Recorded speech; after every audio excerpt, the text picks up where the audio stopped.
할렐루야. 역대하 28장 말씀 함께 나누겠습니다.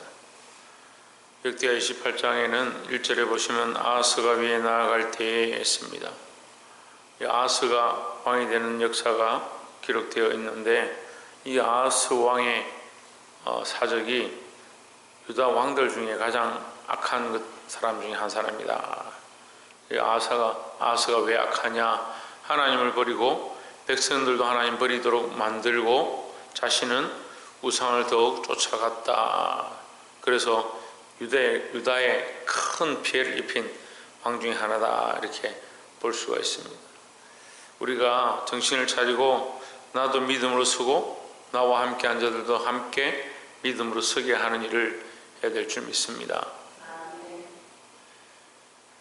28장 1절에 아하스가 위에 나아갈 때 나이 20세라 예루살렘에서 16년을 치리하였으나 그 조상 다윗과 같이 아니하여 여호와 보시기에 정직이 행치 아니하고, 2절에 이스라엘 열왕의 길로 행하여 바알들의 우상을 부어 만들고 했습니다. 이 아하스 왕은 유다 왕인데 2절에 보시면 이스라엘 왕과 비교하는 겁니다. 그러니까 유다 왕들은 그래도 하나님을 두려워하고 하나님의 말씀을 쫓아 다윗의 언약을 쫓아서 그래도 조금 살았는데, 그래도 많은 사람들이 그 언약을 읽지 않았는데, 이 아하스는 이스라엘 왕과 비견한다. 이 아합의 길로, 이세벨의 길로, 바알을 섬기는 그 왕들의 길로 걸어갔다. 그래서 이스라엘 열왕의 길로 행하여 이렇게 기록하는 겁니다. 바알들의 우상을 부어 만들고, 또 흰놈의 아들 골짜기에 분향하고 여호와께서 이스라엘 자손 앞에서 쫓아내신 이방 사람의 가정한 일을 본받아 그 자녀를 불사르고 했습니다. 자식을 불태워 제물로 드리는 이 이방의 악한 풍습을 하나님께서 가정히 여기시는데 그것을 행했더라 기록하고 있습니다. 여러분, 제가 이 말씀을 묵상하면서 깨달은 것은 하나님은 절대 우리를 버리지 않는다. 그러면 누가 버리냐?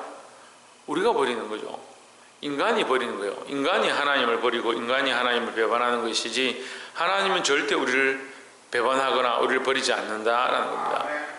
사람이 먼저 하나님을 배반하고 사람이 먼저 하나님을 떠나는 겁니다. 그러면 우리에게 기회가 있는 거예요. 무슨 기회가 있냐? 하나님 우리를 버리지 않으니까 우리에게 무슨 기회가 있습니까? 우리가 낯을 하나님께로 향하고 우리가 하나님께로 돌이키고 하나님께로 돌아서기만 하면 되는 거예요. 그러니까 기회가 있는 거예요. 절망적이다, 나는 이제 안 되고 나는 가능성이 없고 나는 할 수 없고, 그럼 나는 할 수 없으니까 예수 그리스도를 의지하면 되죠. 근데 인간들이 자꾸 어떻게 생각하냐? 나는 할 수가 없고 그걸 어떻게 하냐? 인간이 어떻게 하겠느냐? 우리가 하는 게 아닙니다. 우리는 돌아서고 하나님 붙잡고 하나님 바라보고 예수 그리스도의 이름 앞에 무릎을 꿇으면 되는 거예요. 하나님 여전하시니까. 오늘 이 아하스가 배반해서 아하스가 하나님을 떠나고 아하스가 바알을 섬기고 이스라엘 열왕의 길로 행하고 자기의 자식을 몰래에게 갖다 바치는 그런 배역한 짓을 했던 것처럼 하나님 그렇게 한 게 아니다. 하나님 버리신 게 아니다 하는 거죠. 그러니까 우리에게는 또한 이 말씀을 통해 묵상할 수 있는 게 뭐냐? 우리에게 기회가 있다. 우리가 할 수 있다. 우리가 돌이키면 된다라는 이 사실을 기억하고 하나님 앞으로 돌아오시기를, 하나님 앞으로 돌이키시기를 주의 이름으로 축원합니다. 또한 두 번째로 나눌 말씀은 13절에 보시면 저에게 이르되 너는 이 포를 이리로 끌어들이지 못하리라. 에브라임 사람들이 이 이스라엘 백성들이죠. 이스라엘 백성들, 그러니까 이스라엘의 군사들이 가서 이 아하스가 범죄하니까 유다 땅을 침공해가지고 그들을 쳐서 그 포를 끌고 오는 겁니다.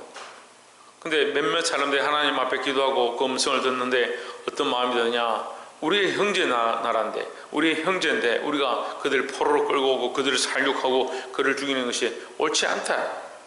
옳지 않다. 근데 우리는 때로는 말씀 가운데 그런 것들을 봅니다. 때로는 바벨론의 왕들로, 블레셋의 왕으로, 또 아람의 군사들로, 때로는 아수르의 군사들로 그들이 쓰임받고 유다를 치고 이스라엘 침공하고 그들을 매로 때리는데 쓰임을 받는데, 때로는 하나님 앞에 그들이 그 도를 넘어가서 폐역을 행하다가 포악을 행하다가 쳐야 될 것을 넘어서서 그들을 다 살육한다든지 다 잡아간다든지 이렇게 심하게 하다가 하나님 앞에 오히려 침을 당하는, 더 심판을 당하는 그런 모습들을 봅니다. 근데 오늘 여기도 이스라엘 백성들이 자기 형제들의 나라를 치고 그들을 정신 차리게 하면 되는데 그들 또한 어디에 있느냐? 그들도 똑같이 하나님 앞에 있는 거예요.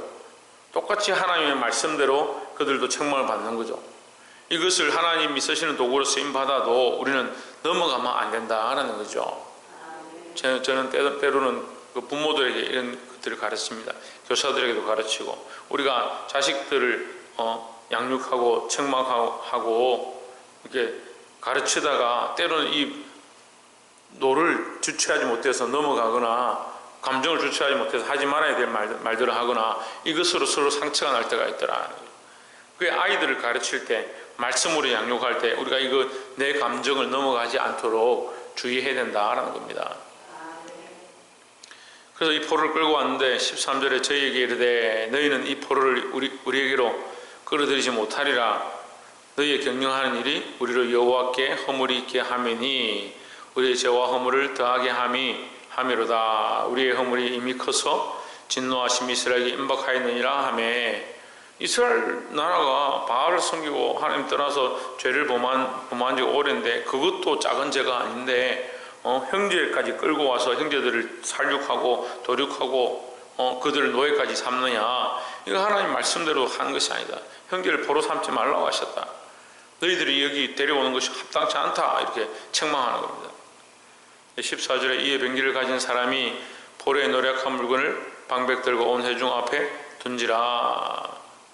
그들이 이 말을 듣고 이제 마음이 찔려서 이들을 돌려보내기 시작하는데 15절에 보면 이 위에 이름이 기록된 자들이 일어나서 포로를 맞고 세워진 자들이라면 세워진 사람들이 그들을 포로를 맞아서 드리고 노력하여 온 중에서 옷을 취하여 벗은 자에게 입히고 신을 신기고 먹이고 마시우며 기름을 바르고 그 약한 자는 나귀에 태워 데리고 죽는 나무 성 여리고에 이르러 그 형제에게 돌아가게 했다. 유다로 다시 돌아가게 했다. 그리고 사마리로 돌아갔더라 했습니다. 자, 이 말씀은 흡사 누가복음 4장 말씀과 연관이 되는 것 같습니다. 예수님께서 오셔서 무엇을 하느냐? 성령이 내게 임하였으니. 예수님 오셔서 하는 일들을 설명하는 겁니다. 처음 말씀을 선포하면서 성령이 내게 임하였으니, 이는 포로된 자를 자유케 하고 엉둘린 자를 놓이게 하고 사로잡힌 자를 해방케 하는 일을 내가 하러 왔다. 이는 가난한 자에게 복음이 전해지는 것이다. 이것이 예수 그리스도의 일이다라는 거죠. 우리는 오늘날 우리가 무엇을 해야 하는가? 우리가 기억해야 합니다. 돌아보아야 합니다.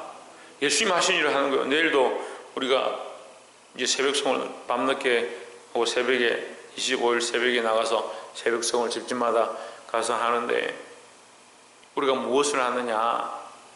예수 그리스도의 오심을 전하는 거고 어둠의 세력들을 물리치는 것이고 사로잡힌 자들을 놓이게 하고 입지 못한 자 벌거벗은 자를 입히는 일을 힘써서 해야 한다라는 겁니다. 내일을 하는 것이 아니고 성령이 임하셔서 우리에게 놓이게 함을, 자유하게 함을, 그들을 풀리게 하는 일들을 우리가 해나가야 된다. 이것이 우리가 영적으로 해야 될 일들이다. 그리스도의 오심을 전하는 것, 그리스도 오셔서 뭘 하느냐? 해방하게 하는 것. 죄를 놓이게 하고 세상에 얽매인 것들을 놓이게 하고 재물에 매인 자들 거기서 자유함을 얻게 하는 일이 그리스도의 하시는 일이다. 우리는 뭘 하느냐? 그것을 외치는 자의 역할을 하는 겁니다. 그래서 우리는 다 뭡니까?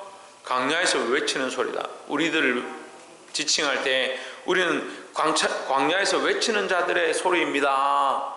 우리는 광야에서 외치는 자의 소리의 역할을 해야 되는데 자꾸 광야는 아니고 어디 있으려고 합니까? 방 안에 있으려고 하고 높은 성에 있으려고 하고 좋은 관직에 있으려고 하고 자꾸 산들이 데려가는 거예요. 산들이.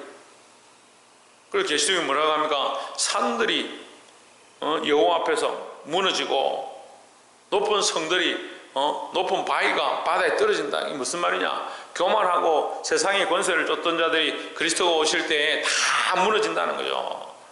우리는 광야에 있어서 광야에서 외치는 자의 소리가 되어야 한다는 겁니다. 세상의 것들을 쫓아가는 게 아니고 그리스도의 나심을 선포하고 그리스도의 다시 오심을 선포하고 억눌리고 포로된 자들에게 이 복음의 소식, 이 기쁜 소식, 세상의 소망이 아니라 하늘의 소망에 대해서 선포하는 저와 여러분 되기를 주의 이름으로 축원합니다. 마지막 세 번째로 16절의 끝에 아하스 왕이 아수르 왕에게 보내어 도와주기를 구하였으나 했습니다. 이 아하스 왕이 이렇게 되면 자기들 백성인들이 빼앗기고 성들이 무너지고 그렇게 됐으면 회개하고 자기가 의지했던 이스라엘 백성들까지 쳐들어와서 유다 백성들을 끌고 가고 이렇게 하면 하나님 앞에 더욱 회개하고 정신을 차려야 되는데 누구를 부르냐? 아수르 왕을 불러들였습니다. 17절에 이는 에돔 사람이 다시 와서 유다를 치고 그 백성을 사로잡았습니다. 18절에 보면 블레셋 사람도 와서 에돔도 오고 블레셋도 오고 그렇게 하니까 안 되니까 아수르 왕을 의지했는데 아수르 왕이 오히려 더 와서 뺨을 치는 겁니다. 그러니까 모든 나라들이 다 돌아서 버린 거예요. 거기다 조공을 바치고 재물들을 다 끌어와서 그들에게 바치면서 우리를 도와달라 해도 소용이 없더라고요. 20절에 아수르 왕 디글랏 빌레셀이 일어났으나 돕지 아니하고 도리어 군박하였더라 했습니다. 돕지 않는다. 21절 아하스가 여호와의 전과 왕궁과 방백들의 집에서 재물을 취하여 아수르 왕에게 주었으나 유익이 없었더라 했습니다. 여러분 이 21절 말씀 우리가 영적으로 시사하는 바가 정확합니다. 세상의 왕들에게요, 세상의 권세에게 우리가 가진 것들을 갖다 바쳐도 그들이 우리를 돕지 못합니다. 우리를 구원하지 못합니다. 우리의 구원은 예수 그리스도밖에 없습니다. 그런데 왜 자꾸 세상을 의지합니까? 세상에다 갖다 바칩니까? 세상을 의지하십니까? 그들이 우리를 구원하지 못한다는 거죠. 그러니까 우리가 이 주소를 똑바로 알고 하나님께로 돌아와야 된다는 거죠. 근데 이 아하스가 범죄하는 겁니다. 하나님의 전의 것들을 빼앗아가지고 꺼내가지고 그 왕들에게 갖다 바치고 오히려 뺨을 맞는 거예요. 그런데 더 폐역한 게 뭐냐? 21절에 이 아하스 왕이 공고할 때 더욱 여호와께 범죄하여 23절에 자기를 친 다메섹 신들에게 제사하여 이르되 아람 여러왕의 신들이 저희를 도왔으니 나도 그 신에게 제사하여 나를 돕게 하리라 하였으나 그 신이 아하스와 온 이스라엘을 방치하였더라 했습니다. 그 신들이 힘이 있어서 망하게 하는 게 아니고 이 아하스가 그 신들을 의지했으므로 하나님께서 망하게 하셨더라 이 말씀이죠. 여러분 우리가 의지해야 될 분은 여호와 하나님밖에 없습니다. 우리가 바라보고 따라가야 될 것은 예수 그리스도밖에 없습니다. 왜 세상을 의지하고 우리를 도울 힘이 없는 세상 앞에 무릎 꿇느냐? 말씀을 맺겠습니다. 오늘 이 아하스의 모습을 보고 우리가 반면교사를 삼아서 세상을 의지하지 말고 하나님을 의지하고 돌아오시기를 주의 이름으로 축원합니다. 우리는 광야에서 외치는 자의 소리다. 오늘 이 새벽의 말씀을 통해서 오늘 하루 외치는 자의 소리, 아무도 없고 아무도 듣지 않아도 세상의 소망을 붙잡고 있는 큰 성에 있는 것이 아니고 이 광야와 같은 세상 속에서 아무것도 없는 이 속에서 하나님 나라를 외치고 복음을 외치고 참된 소망을 외칠 수 있는 저와 여러분 되시기를 주의 이름으로 축원합니다. 기도하겠습니다.